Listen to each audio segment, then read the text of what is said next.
Imagine two tiny messengers, each no bigger than a small car, silently drifting through the endless dark. They were built in the 1970s, launched before smartphones, before the internet, before many of us were even born. And yet today, nearly half a century later, they are still out there, farther than any human-made object has ever gone. Their names, Voyager 1 and Voyager 2, and here's the mind-blowing part, they're still traveling.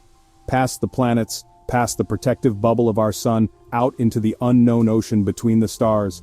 They are explorers on a journey that may last longer than humanity itself. So today, let's ask the big question, where will the Voyagers end up?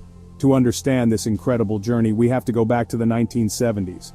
Picture the world in 1977. Star Wars had just hit theaters, disco ruled the radio, and NASA was preparing for an adventure unlike any before. Why? Because the outer planets of the solar system were lining up in a rare configuration, something that happens only once every 176 years. This alignment meant that a single spacecraft could use the gravity of one planet to slingshot to the next, saving fuel and speeding its journey. For scientists, this was like finding a cosmic highway. If they missed this window, they'd have to wait until the 22nd century to try again. So, NASA did what NASA does best. They got bold. They built two spacecraft packed with cameras, sensors, instruments, and a little something extra, which we'll get to later. These explorers were called Voyager 1 and Voyager 2. Voyager 2 actually launched first on August 20th, 1977. 2 weeks later, Voyager 1 followed on September 5th. Don't be fooled by the numbering. Voyager 1 was put on a faster path and would overtake its twin. And from that moment on, the race to the stars had begun. The Voyagers weren't built just to drift in deep space. Their first mission was to visit the outer planets, worlds we had only seen as blurry dots. And what they revealed changed our understanding forever. First stop, Jupiter. In 1979, both Voyagers flew by the giant planet and delivered breathtaking images. They showed us storms swirling larger than Earth itself, lightning in Jupiter's clouds, and, to the shock of scientists, active volcanoes erupting on its moon Io. It was the first time we had ever seen active volcanoes beyond Earth. Next, Saturn. Voyager 1 reached it in 1980, and Voyager 2 followed in 1981. They captured the beauty of Saturn's rings in detail, revealing them as thin, delicate structures filled with countless icy particles. And Saturn's moon Titan? Voyager 1 flew right by it, discovering its thick atmosphere of nitrogen, a world that looked strangely Earth-like in some ways but shrouded in mystery. And Voyager 2 didn't stop there. Thanks to its trajectory, it became the only spacecraft in history to visit Uranus and Neptune. At Uranus, it discovered 10 new moons and found that the planet rotates on its side like a rolling ball. At Neptune, it revealed fierce storms, including one called the Great Dark Spot, and a moon named Triton that geysers nitrogen into space. Think about that. Before Voyager, we had almost no idea what these planets looked like up close. After Voyager, they became real dynamic worlds. After the 1980s, the grand tour of the planets was complete. But Voyager 1 and 2 were still alive. Their instruments still worked, and their antennas could still beam faint whispers of data back to Earth. So NASA decided, let's keep going. The new mission was called the Voyager Interstellar Mission. The goal? To study the outermost edge of the sun's influence and then, if possible, to venture into the galaxy itself. See, our solar system isn't just planets orbiting a star. It's wrapped in a vast invisible bubble called the heliosphere. This bubble is created by the solar wind, streams of charged particles that blow out from the sun. The boundary of this bubble, where the solar wind meets the interstellar medium, is called the heliopause. For decades, no one had ever crossed it. No one even knew exactly where it was. But the Voyagers were heading that way. In 2012, something historic happened. Voyager 1 detected a sharp change in its environment. Suddenly, the solar wind particles around it dropped, and cosmic rays from interstellar space surged. It had crossed the heliopause. Humanity had officially left the solar system. 6 years later, in 2018, Voyager 2 followed. For the first time, we had not one but two messengers in interstellar space. This doesn't mean they're flying among the stars just yet. The nearest star to us, Proxima Centauri, is over 4 light-years away. At Voyager's speed, about 38,000 miles per hour, it would take more than 70,000 years to get there. But symbolically, this was a giant leap. For the first time, our technology had stepped outside the sun's influence. Now let's pause for a moment and talk about something poetic: the golden records. When the Voyagers were built, a team led by Carl Sagan decided to include a message for anyone, or anything, that might one day find them. Each spacecraft carries a 12-inch gold-plated copper disc. On it are sounds of Earth, greetings in 55 languages from ancient Akkadian to modern English. There's music, Beethoven, Bach, traditional songs from around the world, even Chuck Berry's Johnny B. Good. There are natural sounds too, wind, thunder, birdsong, a mother's kiss, and there are images, DNA, human anatomy, animals, plants, and maps showing where Earth is. It's basically a cosmic time capsule.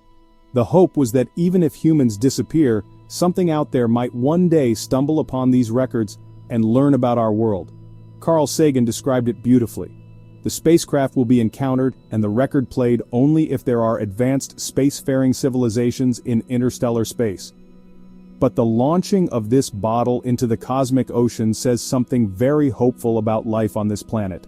So the Voyagers aren't just machines, they're storytellers. They carry our voice, our music, our culture, our very identity into the galaxy. Here's the crazy part. Even today, more than 14 billion miles from Earth, both Voyagers are still communicating. Their signals are unimaginably weak, about 20 billion times weaker than the energy of a watch battery. But with the Deep Space Network, giant antennas on Earth can still pick them up. The round-trip signal time? More than 40 hours. Imagine sending a text and waiting almost 2 days for a reply. That's the reality of deep space communication. But those faint signals are precious. They carry measurements of cosmic rays, magnetic fields, and plasma density. They're teaching us what interstellar space is actually like, something no one had ever measured before. But here comes the sad truth. The Voyagers can't live forever. Each one is powered by a radioisotope thermoelectric generator, or RTG, which uses decaying plutonium to produce electricity. When they launched, each Voyager produced about 470 watts of power, enough to run a few light bulbs. Today that's down to less than half. To keep them alive, NASA has been making tough choices. They've turned off heaters, shut down instruments, and rerouted circuits. They're like doctors trying to keep a patient alive just a little bit longer. But eventually, the power will run out. Most experts believe that by 2030, maybe a few years later if we're lucky, the Voyagers will fall silent. No more data, no more signals, just silence.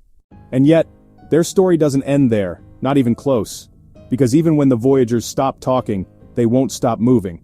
They'll keep racing through interstellar space for millions, even billions of years. They'll pass stars, drift through the galaxy, maybe even outlive our sun itself. So the question remains, where will the Voyagers end up? In the next part we'll explore their future, the stars they'll pass, the unimaginable distances they'll travel, and the incredible possibility that one day, maybe, just maybe, someone else might find them. Because once their power runs out, the Voyagers won't stop. Nothing will slow them down. In the vacuum of space there's no air resistance, no friction, they will just keep going. Let's look at their trajectories. Voyager 1 is moving north, out of the plane of the solar system. In about 40,000 years it will pass within 1.6 light-years of a star called Gliese 445, in the constellation Camelopardalis. Voyager 2, meanwhile, is heading in a different direction.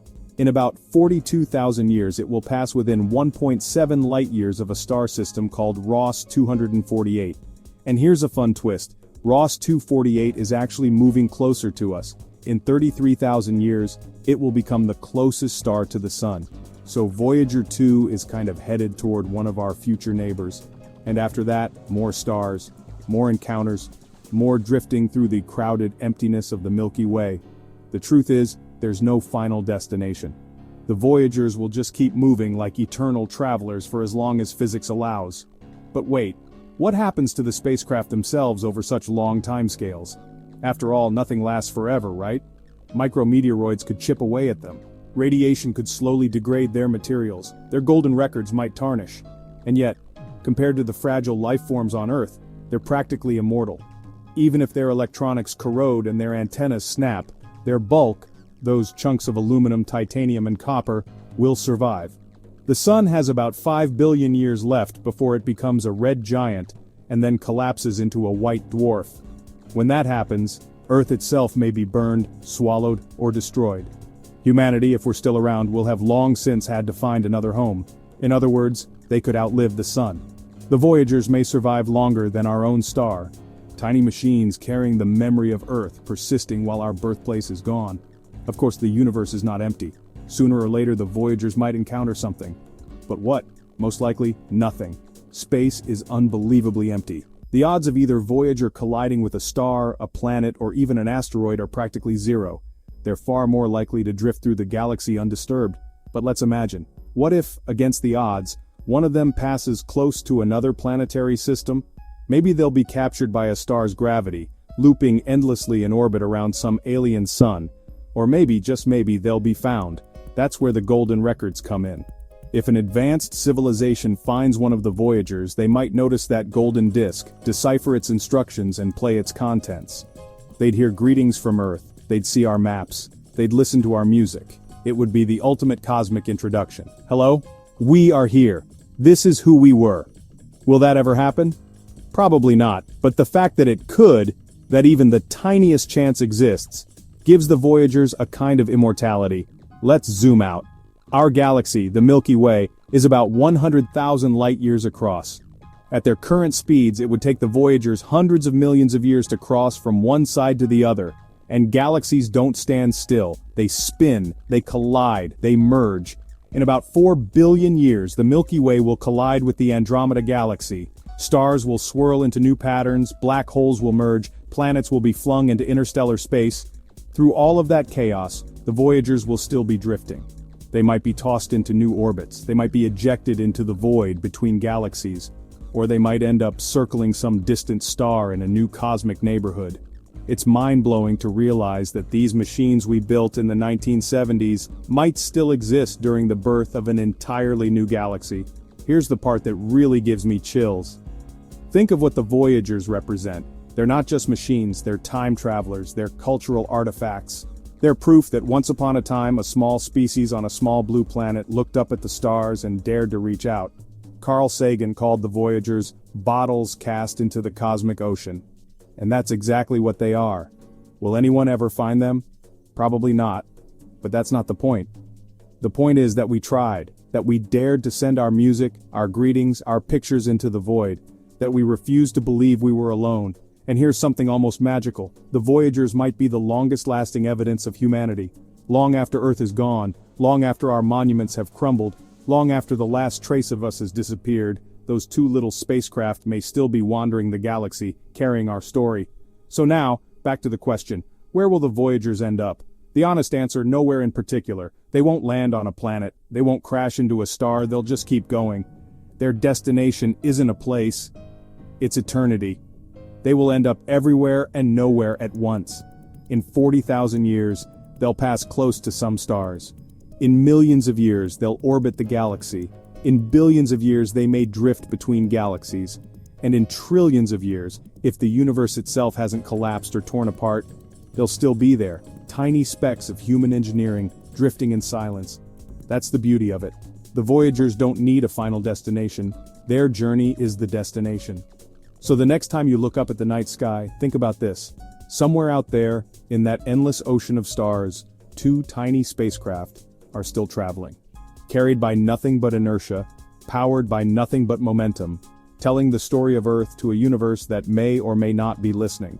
And whether or not they're ever found, they've already succeeded. They've shown us what's possible.